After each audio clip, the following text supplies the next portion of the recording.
윤석열 전 대통령 부부가 서울 한남동 관저를 떠나 어제 서초동 사저로 거처를 옮겼습니다. 한편 조기 대선을 앞두고 각 당 경선 레이스가 본격화하고 있는데요. 네, 관련 내용 두 분과 함께 짚어보겠습니다. 홍석준 전 국민의힘 의원, 최인호 전 민주당 의원 나오셨습니다. 어서 오십시오. 어서 오십시오. 안녕하세요. 자, 저희가 조금 전에 전해졌던 오세훈 서울시장의 어떻게 보면 사실 뭐 정치권에서 상당히 이슈가 될 만한 내용이었는데요. 다들 국민의힘 입장에서는 뭐 여러 대선 주자들로 불리는 사람들의 출마 러시가 이어지고 있는 상황에서 대선 불출마를 선언을 했습니다. 당초는 당내 경선 관련된 입장을 발표할 거란 예상이 있었는데 불출마 선언 어떻게 보셨습니까? 예, 전혀 예상하지 못했습니다. 못하셨습니까? 예, 오세훈 시장이 조금 전에 불출마를 선언하셨는데 지금까지 뭐 약자와의 동행을 정치적 소명으로 해서 정치를 쭉 해왔다. 그리고 대선에 관련해서 많은 어떤 고민이 있었습니다만은 결국 이제 불출마를 선언하면서 백의종군하겠다. 예. 그렇게 발표를 했습니다. 사실 뭐 여러 가지 이유가 있다고 생각을 합니다. 일단 기본적으로 생각보다 좀 지지율이 안 오른 면도 있을 거고. 지지율이 오르지 않는다. 예, 그다음에 또 서울시장으로서 서울시정에 또 전념을 좀 해야 된다. 뭐 그런 또 생각도 있을 겁니다. 그런데 최근에 사실 그 국민의힘에서는 출마하시는 분들이 많아서 그렇지만 또 최근에 출마하지 않은 불출마 선언하신 분들도 꽤 많습니다. 네. 대표적으로 원희룡 전 장관이라든지 뭐 그렇죠. 예. 또 이제 울산의 또 김기현 전 대표라든지 또 김태흠 충남지사도 지금 있는 자리에서 최선을 다하겠다 그런 어떤 뜻을 표명했습니다. 그런데 지금 빅4로 불리는 오세훈 시장이 이제 불출마를 했기 때문에 무게감을 좀 달리하기 때문에 예, 그렇습니다. 그러니까요. 다른 분들하고는 좀 무게가 좀 다른 거고 그래서 지금 4강을 뽑는 경선도 지금 요동을 좀 칠 것 같습니다. 예. 특히 또 어제 나경원 또 의원이 전 원내대표가 또 이제 출마 선언을 했기 때문에 이런 어떤 4강의 어떤 싸움이 이제 새로운 어떤 구도가 될 것으로 예상이 됩니다. 상대당 입장에서는 좀 더 객관적으로 보실 수 있을 것 같은 생각이 드는데 오늘 오세훈 시장의 대선 불출마 선언 어떻게 좀 그 행간을 읽으셨어요? 뭐 아무래도 맹태균 게이트 수사를 받고 있었지 않습니까? 그런 맹태균 게이트로부터 좀 자유롭지 못한 것이 상당히 심리적으로 압박감을 받아왔지 않겠나 뭐 그런 것도 작용했을 걸로 봐지고요. 특히 최근에 그 정책 면에서 토지 거래 허가제를 한 달 만에 번복을 해버렸습니다. 뒤집었던 것. 그렇습니다. 예. 그래서 강남에서 뭐 완전히 부동산 가격이 아파트 가격이 막 치솟는 그런 경향까지 있었는데 국토부에서 난리가 났었죠. 그래서 한 달 만에 철회를 했지만 지금 우리나라 국민들의 부동산 심리라는 것이 가장 예민한 것이거든요.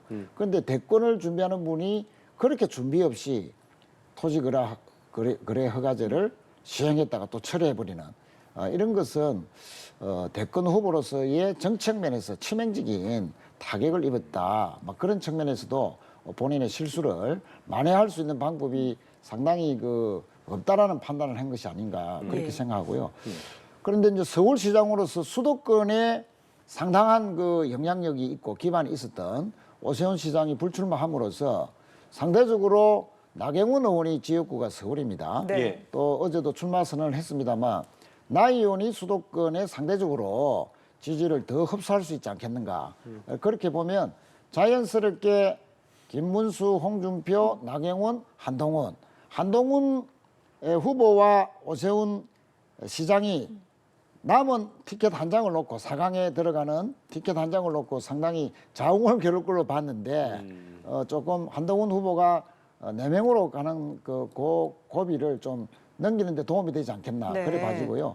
아까 우리 홍석준 의원님께서 빅4라고 말씀하셨는데 제가 볼 때는 모든 후보들이 한 자리 숫자의 지지율 밖에 없어서 빅4는 아니고 미들4다라고 제가 간단하게 말씀을 드리겠습니다. 알겠습니다. 뭐 명태균 게이트 또 토지거래 허가제 이런 부분을 좀 짚어주시면서 예. 이번 오세훈 서울시장의 불출마 선언이 한동훈 전 대표나 또 나경원 의원에게 유리하게 돌아갈 수도 있다. 이런 부분도 좀 예상을 좀 해주셨는데요. 네. 자, 국민의힘에 지금 이렇게 대권 도전자가 10명 안팎으로 좀 추려지는 상황인데 경선 룰을 둘러싼 논란이 좀 이어지고 있습니다. 유승민 의원이 이 부분에 대해서 좀 당심 100%나 다름없다. 역선택 방지 조항을 좀 지적을 했습니다. 이 부분 당내에서는 어떻게 들으실까요? 글쎄요, 유승민 의원이 말씀하신 게 조금 일리가 사실은 없는 게 일리가 없다. 예, 왜냐하면 지금 그렇게 그 역선택 방지 조항이 없으면 민주당이라든지 아니면 반국민의힘을 표방하는 분들에 의해서 경선이 좌지우지되는 어떤 그런 결과 초래하는 게 맞는 건지 저는 상당히 좀 의문이 들 수밖에 없습니다. 예. 그럼에도 불구하고 당 지도부에서 100% 국민 경선을 한 것은 최대한 1차 경선 때는 국민들의 어떤 관심과 흥행을 끌기 위해서 네. 당원들을 배제하고 국민 경선을 하는 겁니다. 여기에 대해서도 사실은 좀 불만을 갖고 있는 분들이 많습니다. 2차 경선부터 이제 당헌에 따라서 당원 50%가 이제 하기 때문에 1차 경선에서 국민 경선으로만 치러지는 것만 하더라도 상당히 좀 국민들의 관심을 끌기 위한 어떻게 보면 좀 예외적인 그런 어떤 예. 상황인데 여기에서 역선택 방지 조항까지 없애라 이렇게 하는 것은 너무 당헌의 어떤 생각, 특히 국민의힘을 반대하는 분들에서 어떤 경선 결과가 좌지우지되는 그런 어떤 결과를 초래할 수 있기 때문에 예. 그런 점은 도저히 좀 수락할 수 없을 것 같습니다. 네, 컨벤션 효과를 위한 당의 결정 1차 경선 국민 여론조사 100%. 그러면 이런 경선 룰이 이제 후보별로는 좀 어떻게 유불리가 좀 해당이 되는지 예. 이 부분도 좀 궁금하네요. 뭐 우선 상당히 안타깝다 이래 봐집니다. 유승민 후보는 얼마 전 뭐 각종 여론조사에서 일반 국민 전체를 상대로 한 여론조사에서는 거의 선두권을 유지하고 어떤 경우에는 김문수 후보보다도 더 앞서는 결과도 일부 있었습니다. 예. 그것은 국민의힘 당원이나 국민의힘 지지자들 안에서는 배신자론 때문에 박근혜 대통령을 배신했다 하는 그것이 거의 10년 가까이 지속된 결과 전혀 지지를 받지 못하지만 일반 국민들 특히 중도층에서는 유승민 후보에 대한 지지가 상당하다는 것을 말해주는 것인데 역선택 방지 조항 이것을 적용함으로써 결국은 국민의힘 당원이나 국민의힘 지지자들만 선택하는 그런 여론조사를 적용하면 유승민 후보가 지금까지 나온 여론조사 결과로 봤을 때 4강 안에 드는 1차 컷오프를 통과할 가능성이 거의 없다라고 봐져서 아마 그 불출마 선언을 하지 않겠나 이렇게 봐지고 유승민 후보의 불출마는 결국은 탄핵을 반대했던 윤석열 대통령을 옹호했던 그런 그 후보들, 소위 말하는 친윤 후보들이 더욱더 힘을 발휘하는 그런 계기가 될 것으로 봐집니다. 아니, 최 의원께서 말씀이 조금 부족한 면이 있는데 국민의힘을 지지하지 않는 분들이 배제가 되는 것은 아니고 민주당 지지자들만 배제가 되는 겁니다. 중도층은 당연히 다 참여할 수 있다는 말씀을 예, 드리겠습니다. 중도층은 뭐 예, 맞습니다. 홍 의원님 말씀 맞습니다. 자, 어쨌든 뭐 아까 이제 최인호 의원께서 뭐 개인적인 표현이었습니다. 뭐 빅4가 아니라 한 자릿수니까 미들포다 이런 얘기를 하셨었는데 어쨌든 1차 예비 경선에서 치러지는 이른바 빅4에 들어가기 위한 치열한 경쟁이 뭐 예상되고 있는 상황에서 일단 오세훈 시장은 불출마 선언을 네. 했고요. 네. 일부 뭐 친윤계 영남권 의원들의 한덕수 권한대행 출마를 촉구가 좀 이어지면서 단체 행동에 나설 조짐도 보이고 있다고 하는데 한대행에 대한 출마 가능성은 어떻게 보고 계십니까?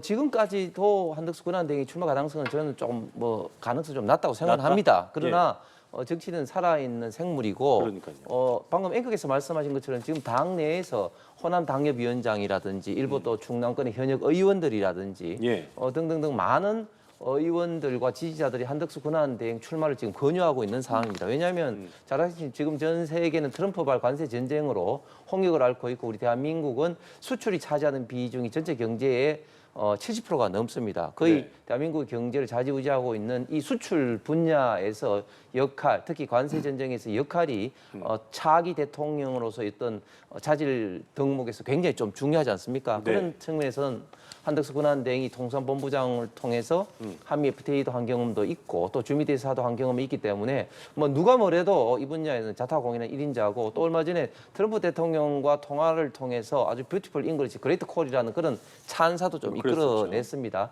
그런 것들이 지금 현재 우리 대한민국이 처한 현실에서 가장 적합한 지도자 상이 아니냐 하는 이런 인식을 많은 지지들과 일부 국민들이 갖고 있는 것만은 분명한 사실입니다. 그런데 여기에 대해서 지도부가 어제 너무 좀 지나치게 한 후보의 콜은 지금 경선에 참여한 다른 분들에게 어떻게 보면 좀 불이익이 될 수도 있다, 차별이 될 수 있다 이런 어떤 식으로 조금 제동을 좀 걸고 있는 어떤 상태입니다. 그렇기 때문에 한덕수 권한대행이 어떤 판단을 내릴지 예. 물론 근데 이제 과거보다는 이제 조금씩은 생각이 조금 달라지는 게 그전에는 대선에 디귿자도 꺼내지 말라고 했는데 트럼프 대통령과 통화할 때는 뭐 한국어가 아니라 잉글리시로 해서 그런지는 모르겠지만 좀 뭐 주변에서 많이 권유를 해서 좀 생각해 보고 있다. 미세한 이렇게 기류 변화가 좀 읽히십니까?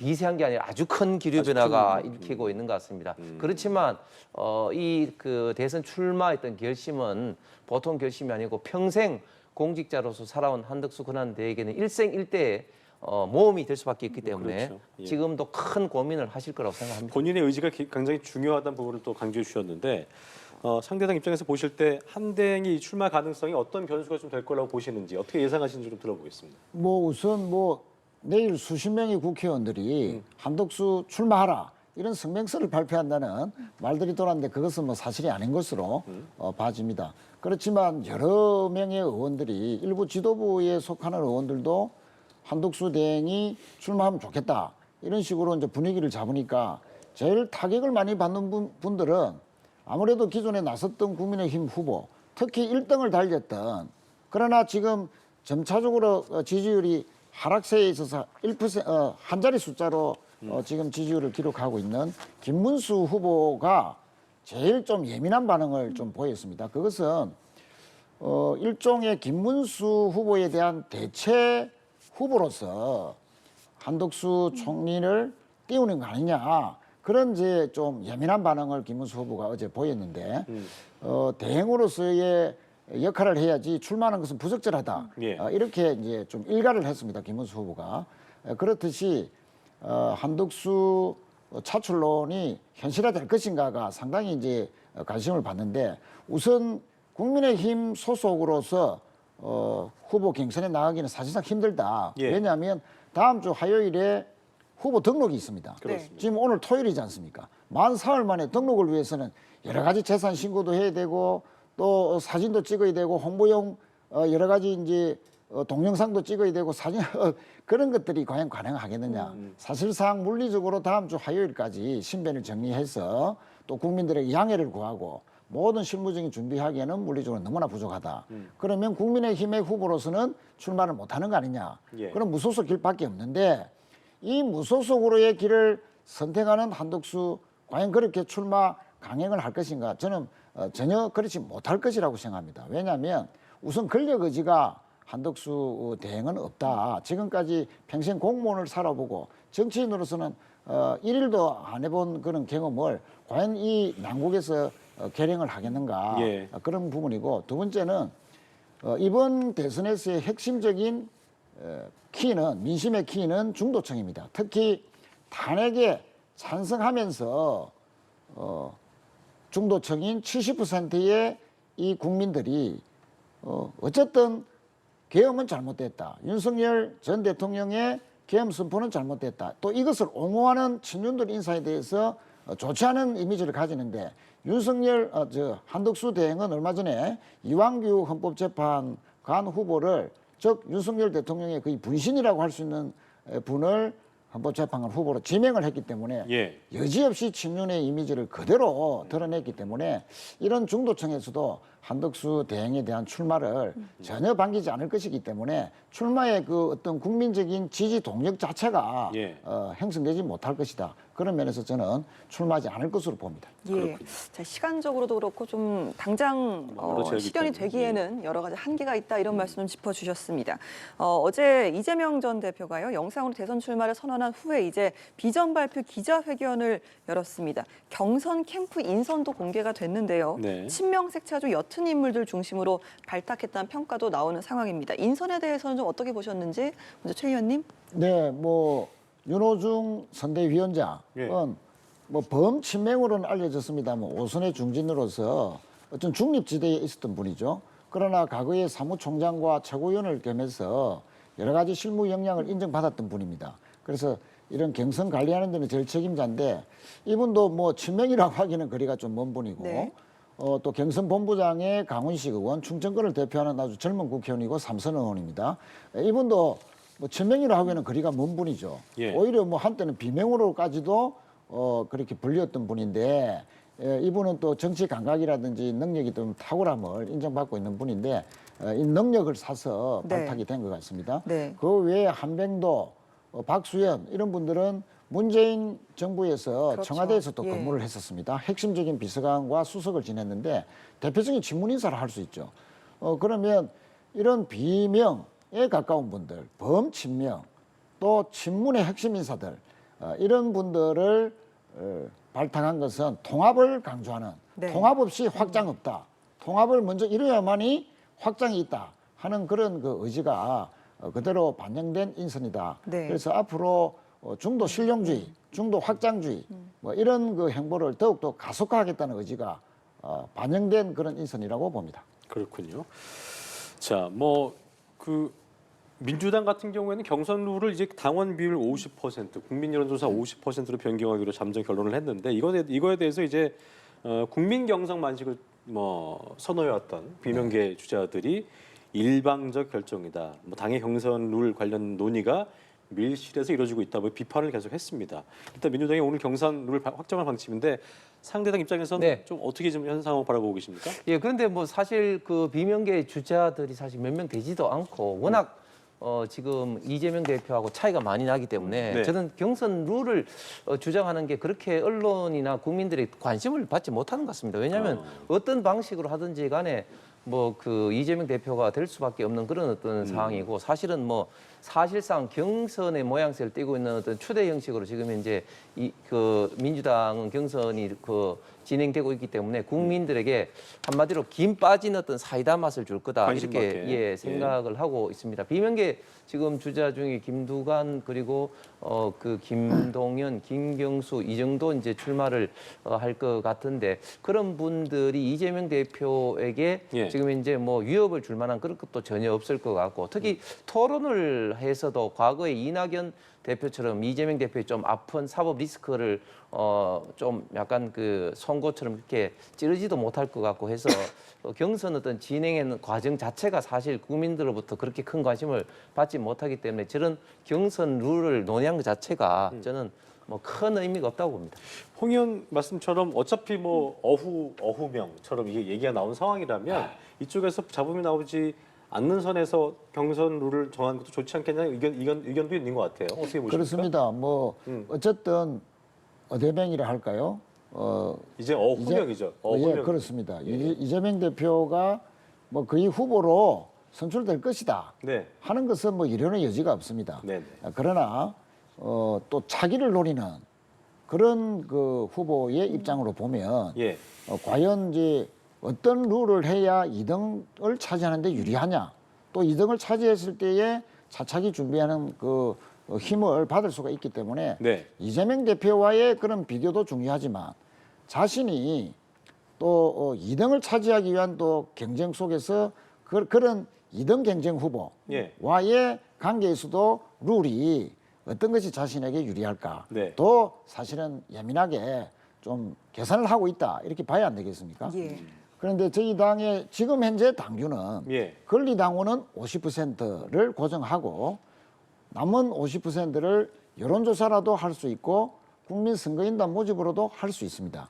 그런데 이제 대체로 지금 알려진 바로는 국민 여론조사 50%를 하겠다. 예. 권리당원 50% 이렇게 이제 결정이 돼 가는 것으로 알려졌는데 사실은 국민선거인단 모집에 들어가면 이재명 후보를 제외한 나머지 세 사람의 후보들은 예. 오히려 조정력이 더 뒤치기 때문에 뒤처지기 때문에 선거인단 모집하는데 오히려 더 차이가 나서 격차가 더 벌어지지 않겠는가 하는 그런 우려도 있습니다. 네네. 오히려 국민 여론조사 방식을 하는 것이 객관적이고 네. 오히려 그 이재명 후보 외의 후보들에게 상대적으로 좋은 것이다라는 그런 판단도 있거든요. 그러나 일반 국민들 모두를 상대로 한 여론조사 방식은 아까도 역선택 방지 조항을 이야기했습니다만 그렇죠. 예. 국민의힘이나 저희 민주당이나 다 역선택에 대한 우려가 있기 때문에 네. 사실 그 조항을 받아들일 수밖에 없는 네. 현실적인 문제도 있다는 것을 예. 참고로 말씀드리겠습니다. 네, 알겠습니다. 이번 경선에서는 이재명 전 대표가 후보가 되더라도 예. 또 차기를 노리는 그 2등을 위한 경쟁도 좀 지켜봐야 된다 이런 말씀도 좀 들어왔고요.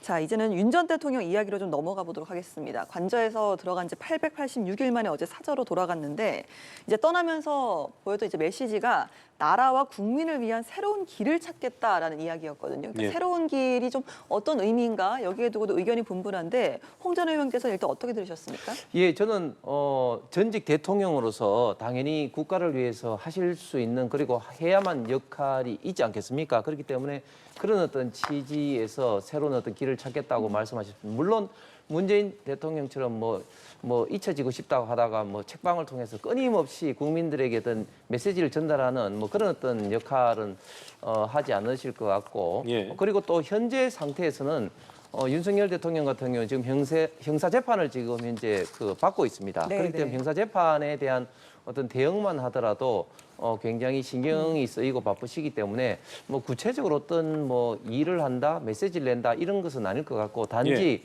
뭐 가끔씩 찾아오는 어떤 분들에게 뭐 덕담을 하는 그런 어떤 수준에 그치지 않겠나. 네. 그리고 앞으로 좀 시간이 이제 지나면 이제 본인만의 전직 대통령으로서의 어떤 국익에 도움되는 그런 어떤 일을 뭐 고민하고 계실 것으로 생각합니다. 네, 재판 준비 때문에 어떤 뭐 적극적인 활동은 좀 어려울 것이다 이런 말씀이었습니다. 어떻게 들으셨어요? 저는 전혀 반대로 봅니다. 아마 홍석천 의원님은 사저 정치를 통해서 윤석열 대통령의 정치 행위가 전면에 나설 것을 좀 우려해서 그런 말씀을 하시는 것 같은데 어제의 그 사저로 돌아가면서 여러 가지 메시지를 또 표현을 했는데 심지어 사저로 돌아가는 그 주민들 앞에서는 이기고 돌아왔다 주먹을 불끈지는 이런 모습까지 보였습니다.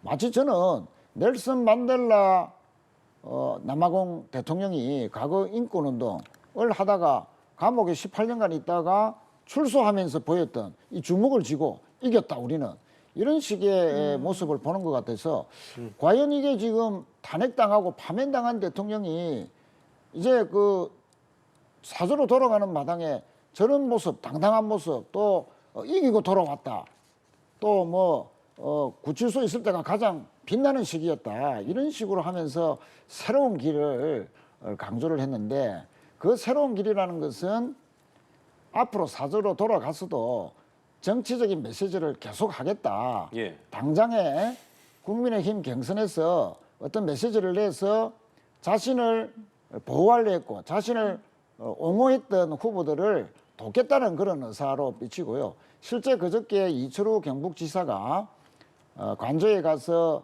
대화를 나누면서 나오면서 윤 대통령의 말을 전했습니다. 네. 앞으로 대통령이 되면은 가장 중요한 것이 충성심을 보고 사람을 선택하라 라는 말을 했습니다. 그 충성심이라는 것은 배신하지 않는 사람을 선택하라. 그러면 윤 대통령 입장에서 배신한 사람은 지금 정부에서 대표적인 인사가 한동훈 후보죠. 그래서 한동훈을 찍지 마라.